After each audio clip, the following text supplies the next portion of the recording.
నమస్తే, SR7 TV news కి స్వాగతం. ఇళ్ల పట్టాల పంపిణీ అర్హులైన ప్రతి ఒక్కరికి ఇంటి పట్టాలు, పింఛన్లు తదితర ప్రభుత్వ సంక్షేమ పథకాలు అందిస్తామని జిల్లా కలెక్టర్ వెంకటేశ్వర్ పేర్కొన్నారు. తిరుపతి జిల్లా వరదయ్యపాలెం మండలంలోని స్థానిక తహసీల్దారు కార్యాలయం వద్ద శుక్రవారం ఎమ్మెల్యే ఆదిమూలం, జిల్లా కలెక్టర్ వెంకటేశ్వర్, సత్యవేడు నియోజకవర్గ కోఆర్డినేటర్ కూరపాటి శంకర్రెడ్డి చేతుల మీదుగా మండలంలోని బీజీఆర్ గిరిజన కాలనీ, అనిల్ కాలనీలకు చెందిన 94 మంది గిరిజనులకు ఇంటి పట్టాలను లాటరీ పద్ధతిన పంపిణీ చేశారు. అదేవిధంగా మండలంలో రీసర్వే పూర్తయిన కోవూరుపాడుకు చెందిన 65 మంది రైతులకు ఈ పాసు పుస్తకాలను పంపిణీ చేశారు. ఈ సందర్భంగా ఇంటి పట్టాలు, పింఛన్లు, భూ సమస్యలు, ఇతర సమస్యలపై పలువురు కలెక్టర్కు అర్జీలు అందించారు. Reporting SR7 TV news reporter B Ramachandraiah.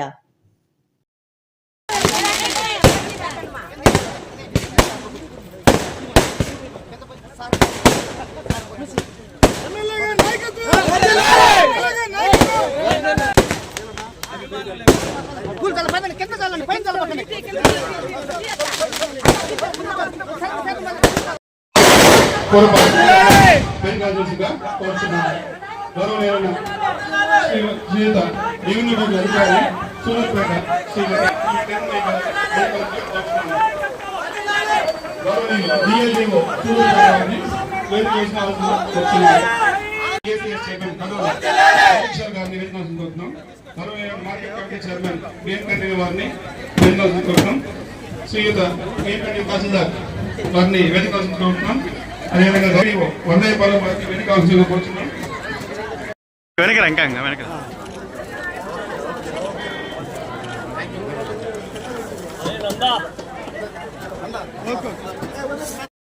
మరియు మన ఆర్డీఓ మేడం గారికి, మన ప్రభుత్వ యంత్రాంగానికి మరియు మా పోయిన పెద్దలందరికీ మరియు మీడియా మిత్రులకు 13 ఎకరాల 95 సెంట్లలో 450 పట్టాలు వస్తాయి. 450 మంది అకామిడేట్ చేయొచ్చు.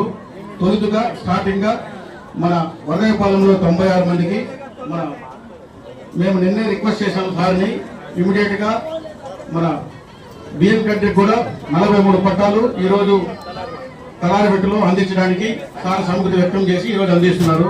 సో మన కలెక్టర్ గారికి మనం అందరం ధన్యవాదాలు తెలియజేసుకోవాలి. ఇంకా మన సత్యవేడి కాన్స్టిట్యున్సీలో ఎక్కడ పేద ప్రజలు ఉన్నా కానీ మన ప్రభుత్వం తరఫున అక్వైర్ చేసి ఇవ్వడానికి మన గౌరవ ముఖ్యమంత్రి వర్యులు అందరికీ ఇన్స్ట్రక్షన్ ఇచ్చారు. అలాగే మన జిల్లా కలెక్టర్ గారు కూడా చాలా ప్రోయాక్టివ్తో ఇవన్నీ ఇంప్లిమెంట్ చేస్తున్నారు.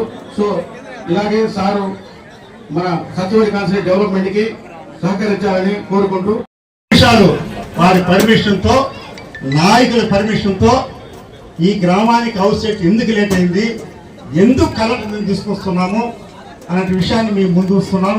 ఈ రోజు కూడా మా సోదరుడు X sarpanch MPT member Hari గారు ఆ పేజీలో రాశారు విషయాలు. ఇక్కడనే రామోహన్ రెడ్డి గారు ఎంపీ గతంలో 4 కలెక్టర్లు మారినారు, 4 ఎంఆర్ఓలు మారినారు, 4 ఆర్డీఓలు మారినారు, బిఎల్ గంటకి 4 మారినారు. అయినా మీ ఆశీస్సు దీవెనతో ఆనాడు ఇవ్వాల్సినటువంటి పట్టా ఆలస్యమైన 4 సంవత్సరాలైనా కూడా మరలా నేను గెలిచి వచ్చి కలెక్టర్ ద్వారా ఈ పేదవాళ్ళ మనస్ఫూర్తిగా అభినందన చేస్తున్నాం కలెక్టర్ గారికి. కారణం ఏమంటే కలెక్టర్ గారు నిధులు తెలుసుకోవాలని ఎంతోమంది పట్టా ఇస్తాం, ల్యాండ్ చేసి ఇస్తాం. కానీ ఆ రోజు ఆర్ఐఎన్ కలెక్టర్ గారు ఉమ్మడి జిల్లా ఉండేటప్పుడు తీసుకొచ్చాం. ఎస్టీస్ అంతా కూడా తుఫాను వస్తే హై స్కూల్లో పెట్టి ప్రతి నిత్య రాసేవాళ్ళు. ఆ విధంగా 5 సంవత్సరాలు ఇబ్బంది పడ్డారు. అన్ని రాజకీయ పార్టీలు కూడా వాళ్ళకి కారణం పెట్టి పోషించారు. అయినా కలెక్టర్ గారిని గట్టిగా పెట్టి, సార్ వీళ్ళంతా ఎస్టీలు మునిగిపోతున్నారు, వరదపడడానికి టౌన్కి పట్టాయలేదు మనం అంటే స్వయాన వాడే వచ్చారు. వచ్చి చూసి ఎస్టీలను అడిగి ఎక్కడ ఇస్తున్నామని అంటే ఆ మెట్రోలు చూపించాం. అది వచ్చి రెవెన్యూ బిఎల్ గంటి గారి మన వాళ్ళకి కావాల్సింది వరదపడానికి, అయినా కూడా పర్వాలేదు మెట్రో తీసుకుని పెట్టాలి అని చెప్పి ఆలోచనతోనే ఆ రోజు గౌరవ కలెక్టర్ గారు కానీ మంజూరు చేశారు, ల్యాండ్ చేశారు. అది దామోదర్ రెడ్డికి దగ్గరుండి చేశారు. అంటే 1-2 కాదు. ఈరోజు ఎంఆర్ఓ గారు 96 మందికి అన్నారు. అది కూడా పేపర్ రాశారు. 96 మందికి కాదండి, ఇది గౌరవ కలెక్టర్ ఇచ్చిన తర్వాత 450 మందికి ఆదిమూలం గారికి, టీడీపీ ప్రోగ్రామ్ కోఆర్డినేటర్ శంకరెడ్డి గారికి, ఆర్డీఓ గారికి, ఇతర అధికారులందరికీ, పోలీస్ సిబ్బందికి, మీడియా మిత్రులకి, మరియు ముఖ్యంగా ఇక్కడికి వచ్చేసినటువంటి వర్ధైపాల గ్రామ ప్రజలు, బియ్యం తండ్రిగా గ్రామ ప్రజలందరికీ కూడా నమస్కారం. ఏదైతే గౌరవ ముఖ్యమంత్రి గారు పేదలందరికీ కూడా ఇంటి స్థలాలు ఇవ్వాలి అని నిర్ణయించి ప్రతి ఒక్కరికి కూడా కనీసం 2 సెంట్లన్నా ఉండాలని, అర్బన్ ఏరియాలో 3 సెంట్ల వరకు స్థలం వీలును బట్టి ఉంటే 3 సెంట్లు కూడా ఇవ్వమని కూడా చెప్పున్నారు. దాని తర్వాత మన జిల్లాలో మొట్టమొదటిసారిగా ఒక లేఅవుట్ మాదిరేసి ఇంటి స్థలం పట్టాలు ఆల్రెడీ మనము సూళ్ళూరుపేటలో ఒకసారి చేశాము. ఈ నియోజకవర్గంలో మొట్టమొదటిసారిగా మనం ఈరోజు వర్ధైపాలెంలో చేసుకోవడం జరుగుతుంది. అది కూడా చూస్తే ముఖ్యంగా బడుగు బలహీన వర్గాలైనటువంటి ఎస్సీలు ఎస్టీలకి ఎక్కువ శాతం ఈ రోజు మనం ఇక్కడ ఇస్తున్నాము. చాలా సంతోషకరమైన విషయం. ఇందాక గౌరవ ఎమ్మెల్యే గారు మాట్లాడారు, సుమారుగా ఇక్కడ 450 మందికి ఇవ్వగలిగిన స్థలం ఉందని. ఖచ్చితంగా చెప్తున్నాను, ఈ రోజు 400 అయినా పర్లేదు, 500 అయినా పర్లేదు, వాళ్ళందరికీ కూడా పట్టాలు ఇచ్చే ఖచ్చితంగా చేస్తామనేది కూడా చెప్పాలి.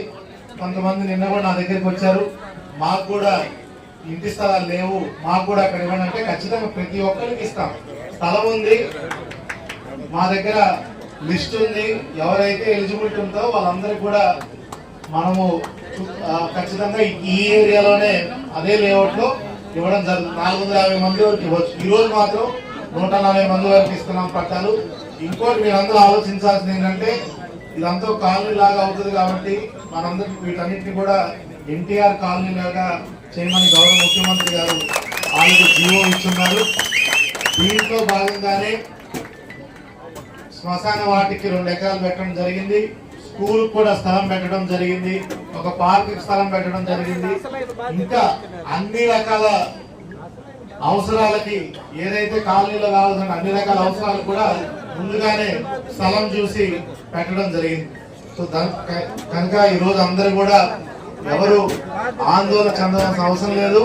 మంచి కాలనీగా దీన్ని ఎన్ఆర్ఈఎస్ లో శాంక్షన్ కూడా ఇచ్చి రోడ్డు కూడా వేపిస్తాము, లైటింగ్ వేపిస్తాము, వాటర్ కూడా తీసుకొచ్చే బాధ్యత ప్రభుత్వాన్ని కూడా మీకు చెప్పడం జరుగుతుంది.